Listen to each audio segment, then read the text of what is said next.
ఆగ మేఘాల మీద మదీన దాకా నడవంగా ఆఖరికి లైన్లోకి చేరుకున్నాము. ఎప్పుడూ మధ్యాహ్నం వచ్చి ఎర్రటెండలో నిలబడతాం కదా! ఈ అర్ధమరాత్రి అయినా సరే కానీ అమ్మవారి దర్శనం అయితే చాలా బాగా జరిగింది. అంతేకాదు ఎప్పుడు మార్నింగ్ వచ్చేదానికన్నా నైట్ తొందరగా పంపించటం వల్ల లైన్‌లో దర్శనం బాగానే జరిగింది. అమ్మవారిని కూడా బాగానే చూడగలిగాము. బయటికొచ్చాక కాస్త వీడియో తీద్దామని ట్రై చేశాను.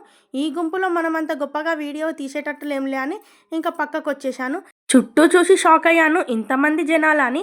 దీపావళికి ఇక్కడ సిల్వర్ కాయిన్స్ ఇస్తారు కదా! అందుకే దీపావళి నుంచి దీపావళి అయిపోయిన తర్వాత 3 రోజుల వరకు ఇక్కడ ఇలాగే జనాలుంటారు.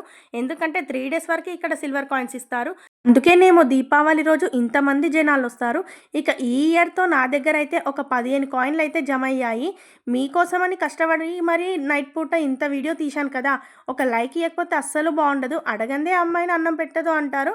అందుకే మరీ అడుక్కుంటున్నాను. లైక్ ఇయ్యడం మర్చిపోవద్దండి. ప్లీజ్ నా వీడియోకి లైక్ చేయండి. Bye bye.